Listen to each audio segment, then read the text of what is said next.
Hello, my dear students. Let's start the practice at 11 and try to know about number lines. Okay?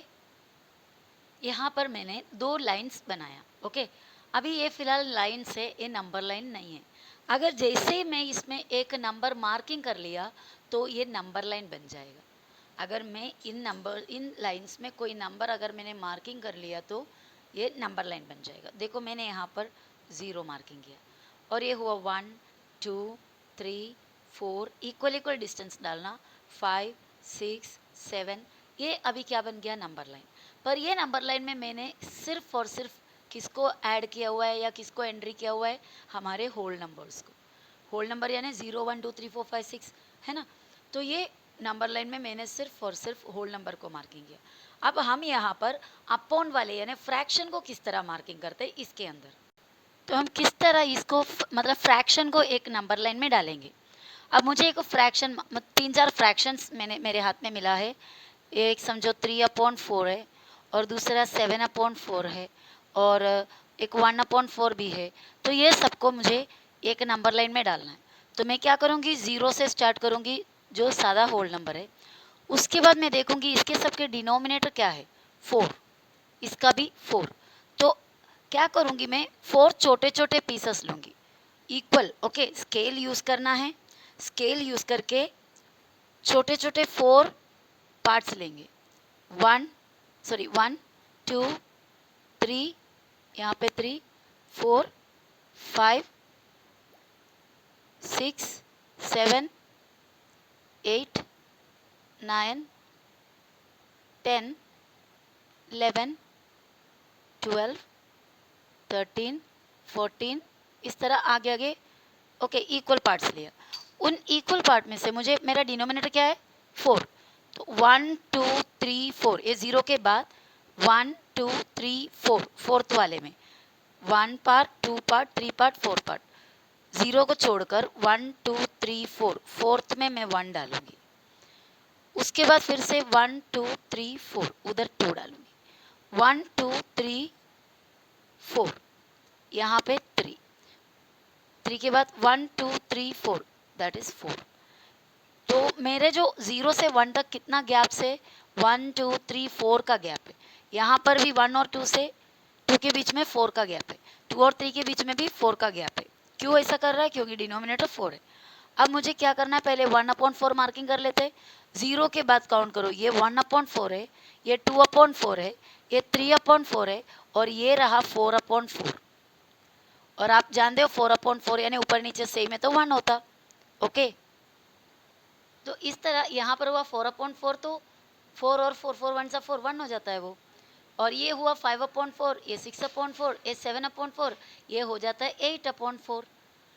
4 8/4. आपको पता है 8/4 को आप अगर कट करोगे 8/4 4 1 सा 4 4 2 सा 8 आंसर क्या हो जाता है? 2. या फिर 8 को 4 से डिवाइड करो 4 2 सा 8 मतलब इसका क्या ही है? 8/4 का मतलब 2 ही हो गया. वो इधर लिखा है फ्रैक्शन में, इधर लिखा सादा में, इधर लिखा. और ये 9/4 है, 10/4, 11/4 है, 9/4, 10/4, 11/4, 12/4. तो ये हो गया 12/4. रियल में 3 हो जाता है वो. 13/4, 14/4, 15/4, 16/4. ओके नाउ आपको इसमें से 1/4 मार्किंग करना है तो यहाँ पर हो गया 1/4 बराबर है. अगर आपको 3/4 मार्किंग करना है तो ये 1/4 है, 2/4 है, 3/4 है. तो आप इधर 3/4 मार्किंग कर सकते हैं इसको. आपको 7/4 मार्किंग करना है तो ये 4/4 है, उसके बाद 5/4, 6/4, 7/4 ये हो गया. So it is very easy. जितना डिनोमिनेटर दिया है उतना डिनोमिनेटर के छोटे छोटे हिस्सा करना है. मतलब उतना पार्ट्स यहाँ पर करना है 1 और 0 के बीच में और 1 और 2 के बीच में इस तरह. सो हमारा फर्स्ट एक्सरसाइज इसके अंदर मतलब फर्स्ट सम जो प्रैक्टिस सेट 11 का है वो देख लेते हैं. प्रैक्टिस सेट 11 का फर्स्ट क्वेश्चन है what fractions do the points A and B show on the number line below. Number line जो नीचे 3 नंबर लाइन दिया हुआ है वो तीनों नंबर लाइन में ए और बी का वैल्यू हमें मार्किंग करना है. पॉइंट ए का और बी का प्लेस में क्या नंबर्स होगा. ये देखो पहला नंबर लाइन यहाँ पे 0 है. आपको सबसे पहले यहाँ पे डिनोमिनेटर कुछ दिया है क्या देखना है. डिनोमिनेटर दिया है तो काम आसान हो जाता है. डिनोमिनेटर है 6 है इसका डिनोमिनेटर, तो 0 और 1 के बीच में 6 पीसेस होंगे। देखो 1 2 3 4 5 6 पीसेस। तो ये 1/6 है, 2/6, 3/6, 4/6, ये होता है 5/6। तो हम यहाँ पर लिखेंगे 5/6। मेरे पास ये बॉक्स में जगह नहीं है तो मैं इसको थोड़ा नीचे भी करके लिख रही हूँ। 5/6 इसका वैल्यू है 5/6।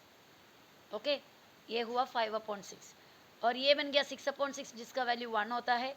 ये 7/6, 8/6, 9/6, ये बन गया 10/6, 10/6। तो वो नंबर लाइन का ए और बी का वैल्यू हमने फाइंड आउट कर लिया। अभी नेक्स्ट नंबर लाइन देखो, यहाँ पर डिनोमिनेटर कितना है 5, यहाँ पर भी 5। एक नंबर लाइन में एक ही डिनोमिनेटर होता है। ओके, ये पूरे 5 8 का डिनोमिनेटर। इसका मतलब 0 से 1 तक 5 पीसेस है, 1 से 2 तक 5 पीसेस है, 2 से 3 तक भी 5 5 पीसेस है। तो ए का वैल्यू करना है, ये हुआ 0, 5 है यहाँ पर डिनोमिनेटर, यानी ये 0 के बाद फर्स्ट वाला ना 1/5, 2/5, 3/5। तो ये हमारा नंबर हुआ 3/5। यहाँ का जो फ्रैक्शन का वैल्यू है 3/5, ये 0/5, मतलब 0 का मतलब है 0/5। ये उसके बाद 0 के बाद 1 होता है ना, 1/5, 2/5, 3/5, 4/5, 5/5। अब ये 5/5 होने के बाद ये क्या होगा, 5/5 यानी 5 और 5 जाएगा ऊपर नीचे सेम है तो 1 होता है। और ये 6/5 हो गया और ये बन गया 7/5। So easy it is. ये 5/5 है तो ये 6/5 और ये 7/5। ए और बी का वैल्यू हुआ ये 3/5 और ये 7/5। नेक्स्ट नंबर लाइन में इधर बी और इधर ए दिया हुआ है और यहाँ पर एक भी डिनोमिनेटर आपको नहीं दिखाई दे रहा है, तो आप क्या डालेंगे, कैसा बनाएंगे? तो इसके लिए क्या करेंगे, 0 से लेके 1 तक आप काउंट करेंगे कितने पीसेस में डिवाइड किया हुआ है। 1 2 3, ये 0 छोड़ के 0 के आगे 1 2 3 4 5 6 7 पीसेस में किए हुए 1 तक। फिर कंफर्म करने के लिए 1 से लेके 2 तक भी काउंट करके देखो वापस 7 ही है कि नहीं। 1 2 3 4 5 6 7, तो 7 पीसेस, तो डिनोमिनेटर हो गया 7। ओके, तो ये वाले कैसे होंगे, 0/7 होगा, इसको लिखने की ज़रूरत नहीं है, 0/7। और ये हुआ 1/7, ये 2/7, ये 3/7। देखो 7 पीसेस है 0 और 1 के बीच में, तो हमारा डिनोमिनेटर हो गया 7। तो ये वाला 0, 0 मतलब 0/7। ओके, तो 0 यानी 0/7 हुआ। 7 क्यों हुआ है, 7 पीसेस में डिवाइड किया हुआ है। ये 1/4, सॉरी 1/7, 2/7, ये हुआ 3/7। यहाँ पर स्पेस नहीं है इसलिए मैंने 7 नीचे लिखा है, छोटा सा बॉक्स है। ये 4/7, 5/7, 6/7, 7/7, 8/7, 9/7, 10/7, ये हुआ 10/7। ओके, फिर आगे काउंट करोगे तो 11/7, 12/7, 13/7, 14/7, तभी वो 14/7 बन जाएगा। 7 के टेबल में 2 जार, तो ये 2 हो जाता है। ओके, नाउ नेक्स्ट हेडिंग है show the following fractions on the number line. नीचे दिए हुआ फ्रैक्शन को नंबर लाइन में बनाओ, नंबर लाइन में दिखाओ। इसका डिनोमिनेटर देखो 5, इसका भी 5 है, इसका भी 5 है, तो ये तीनों एक ही सिंगल नंबर लाइन में जाएगा। ओके, पहले एक नंबर लाइन मैंने एक लाइन बनाया, लाइन में इक्वल डिस्टेंस में पॉइंट मार्किंग करना है, 1 2 3 4 5 स्केल रखकर इक्वल डिस्टेंस में, स्केल में 1 सेंटीमीटर का जो डिस्टेंस है उस हिसाब से पॉइंट मार्किंग किया। ये पॉइंट मार्किंग करते वक्त ऐसा नंबर लाइन डालकर आप इतने बड़े बड़े लाइंस नहीं डालना, जस्ट पॉइंट बस हो गया। ऐसा पॉइंट्स करो जो दिखना चाहिए थोड़ा सा। ओके, बहुत बड़े बड़े लाइंस वगैरह नहीं मार्किंग करना, बड़े बड़े पॉइंट्स भी मार्किंग नहीं करना। तो ये नंबर लाइन बनाने जा रहा है, पहले मैंने 0 डाल दिया यहाँ पर। ओके, फर्स्ट जो पॉइंट है उसको 0 डाला। 0 डालने के बाद मुझे 5 पीसेस काउंट करके लेना है 0 के बाद, 1 2 3 4 5। ये 5th वाला पीस को मैंने 1 मार्किंग किया, ऊपर लिख सकते हो 1। देखो 0, ये 1 है, 2 है, 3 4 5 पीसेस में थोड़ा सा डार्क किया और 1। उसके बाद वापस से 5 पीसेस फिर से करनी है, 1 के बाद 1 2 3 4 5 पीसेस, और यहाँ पर मैंने लिखा 2। ओके, फिर से 1 2 3, 2 के बाद 1 2 3 4 5 पीसेस, यहाँ पर 3। इस तरह 1 2 3 मार्किंग किया। हर एक नंबर के बीच में 0 और 1 के बीच में 5 पीसेस है, 1 और 2 के बीच में 5 पीसेस है, 2 और 3 के बीच में भी 5 पीसेस है। अब हमें क्या करना है, 3/5। ये कौन होता है, ये 0 मतलब 0/5 होता है। चाहे तो ये 0 ऊपर भी लिख सकते हो नीचे लिखने के बदले। ये 0 है यानी 0/5, ये हुआ 1/5, ये हुआ 2/5 और ये हो गया 3/5। तो इसको यहाँ पर हम लिखेंगे 3/5। ऊपर लिखना है ऊपर लिखो या फिर नीचे।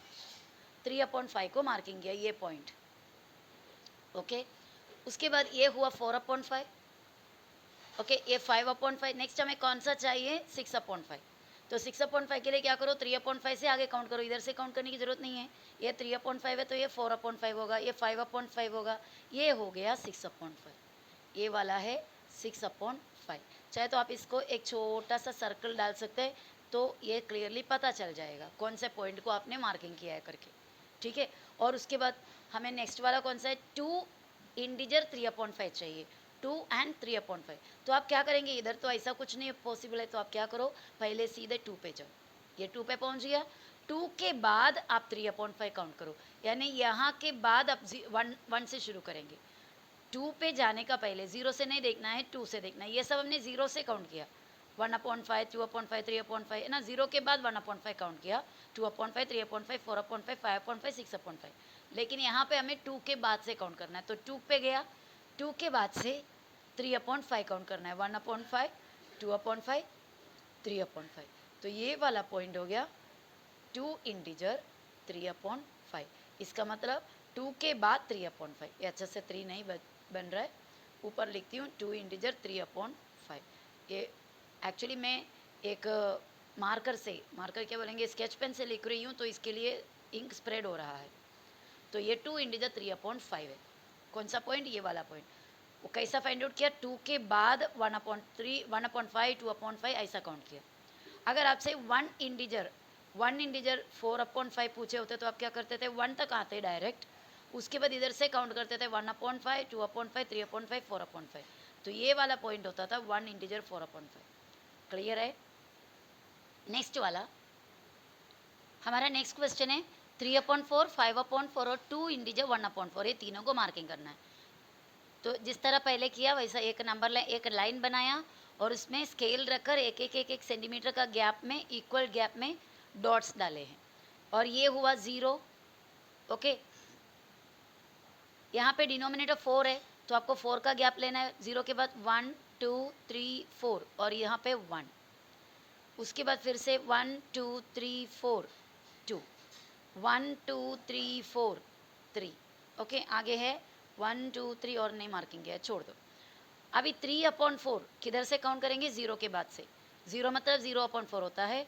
ये 1/4, ये 2/4, ये 3/4। तो ये पॉइंट हो गया 3/4। ओके, और ये 4/4 है। नेक्स्ट हमें क्या चाहिए, 5/4, याद रखना। तो ये 3/4 है, 4/4, 5/4। तो ये वाला पॉइंट हो गया 5/4।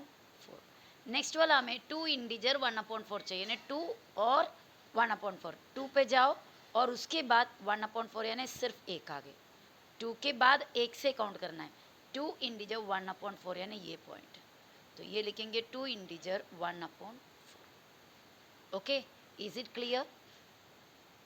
तो हमारा प्रैक्टिस सेट 11 में सिर्फ इतना ही था। अभी नेक्स्ट प्रैक्टिस सेट 12 है, जिसमें हम मल्टीप्लिकेशन सीखेंगे। Okay, so let's see that video next.